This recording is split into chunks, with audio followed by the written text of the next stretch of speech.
Good news, Manchester City fans. Pep Guardiola has extended his stay at the Etihad another couple of years.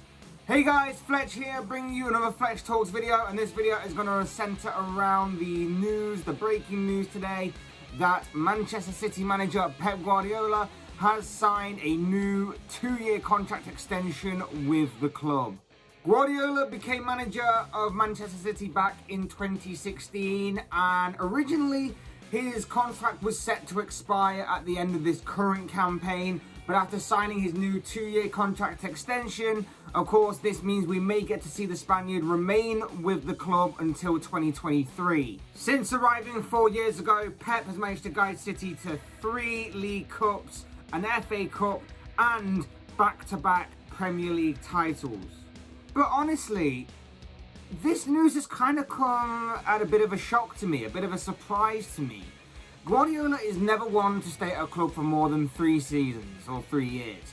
He didn't do it with either Barcelona or Bayern Munich.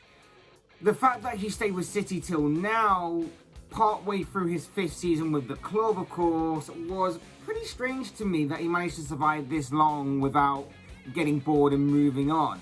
He is a man who seems to be looking always for another challenge, if you get what I mean. 2-year extension has shocked me a little bit, I will admit, but of course it has probably delighted the majority of the City fan base. And I guess I was a little shocked at his decision to stay, more so because since the resumption of the Premier League campaign from last season, from resumption over lockdown of completing the last campaign, I don't know, but to me, Pep Guardiola didn't seem to have his heart in it no more. He didn't seem to have his heart in the job no more. He looked fed up giving interviews and seemingly uninterested. And I thought that it may have come from the sad passing of his mother over lockdown. Or it could have been from Manchester City's off-the-pitch issues, particularly with UEFA. Or the fact that he may have felt like the Premier League title last season was already gone because Liverpool was so far ahead, and maybe he was just going through the motions until the next campaign.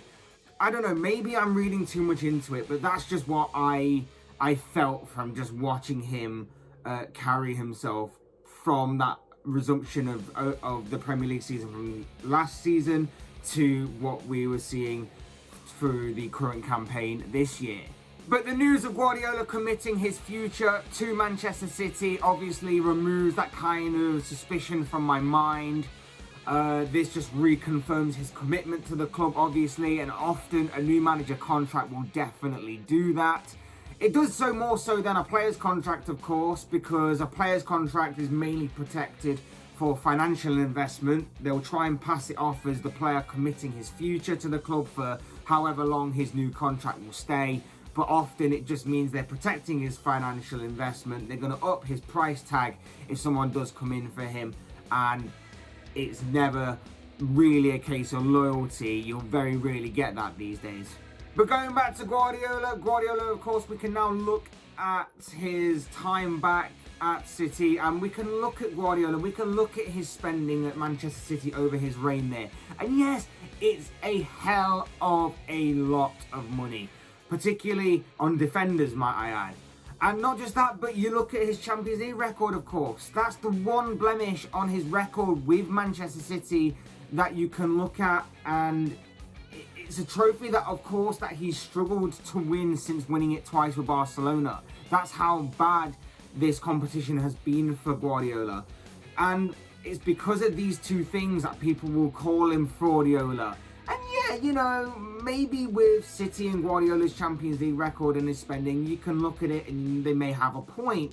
But overall, I believe it to be just a bit of a laugh. It's a bit of a wind-up for Manchester City fans who, of course, wouldn't be where they are today without the financial aspect of the game. They are, in a sense, huge and major lottery winners, in my opinion. But we know that Pep is an elite manager. We know at the end of the day, regardless of money, regardless of everything, Pep is an elite manager. You still need to know what you're doing with the squad at hand. You still need to know what you're spending your money on and how to use that money effectively. And for the most part, I'd say Pep has done that to good effect. And of course, if you're looking back at his reign as manager, you have to look at his achievements as well. He's a manager that has won back-to-back League Cups with the club. He is the only manager in the men's game to have guided his club to a domestic treble.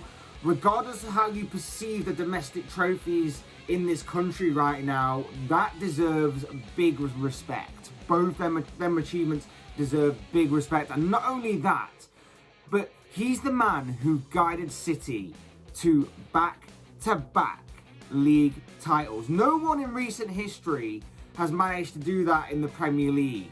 So he does deserve some credit and respect for these achievements. I just don't think he expected the immense challenge of Liverpool and Jurgen Klopp to rise up against him so quickly as it had done, which is why last season was a bit poor for him and the club. Of course, Guardiola's stay, to me, is good, not just for the club itself, of course, but just for the Premier League, because to have that higher profile manager working within it obviously raises its level, it raises its status, and that's a good thing for the English Premier League. But of course, this is more so about Manchester City, this is more so about the club, and of course, it is an amazing thing for them and their fan base. And I'd say for the club, it mainly buys them more time to work on finding his eventual successor for, of course, the club's long-term future, the long-term success, the long-term longevity of the club, and make sure everything is in perfect working order for when one day Guardiola does decide to leave. But overall, I think it will be interesting to see what Guardiola does in these next couple of years. Not just for the amount of trophies that he may win, but also for how he develops this club, how he works on this club to, obviously, like I say, one day when he does leave, how does he leave the club for the next manager to pick up? Because when you look at the squad overall, the City squad, there are a few young players mixed in with some of those that are entering or within their prime. And of course, you've got more experienced players in there as well. So there's a bit of a range there in the current City squad. And it just will be interesting to me, to spectators, pundits, and of course, the Man City fan base to see how Guardiola changes that going forth. But of course, as I always say, this is just one man's thoughts and one man's opinions on this particular topic. I want to know what you guys think. What do you make of Pep Guardiola extending his contract with Manchester City for a further couple of years? How do you think he'll fare? Do you think, what kind of trophies do you think he'll win? How do you think he will rotate and change the squad going forth? And who do you think, now this may be a bit of a throw out there, but who do you think may be his eventual successor? Interesting questions ahead. I'd love to know your thoughts, comments and opinions in the comments section below, so do get down there. They'll make for interesting reading, I'm sure. Of course, hit that like button on the way out if you enjoyed the video. Subscribe if you're new or want to see more content like this. Both things will always be greatly appreciated. And as always, thank you all so much for watching and listening. I've been Fletch. This has been another Fletch Talks video. And I will see and speak with you all again soon in another video.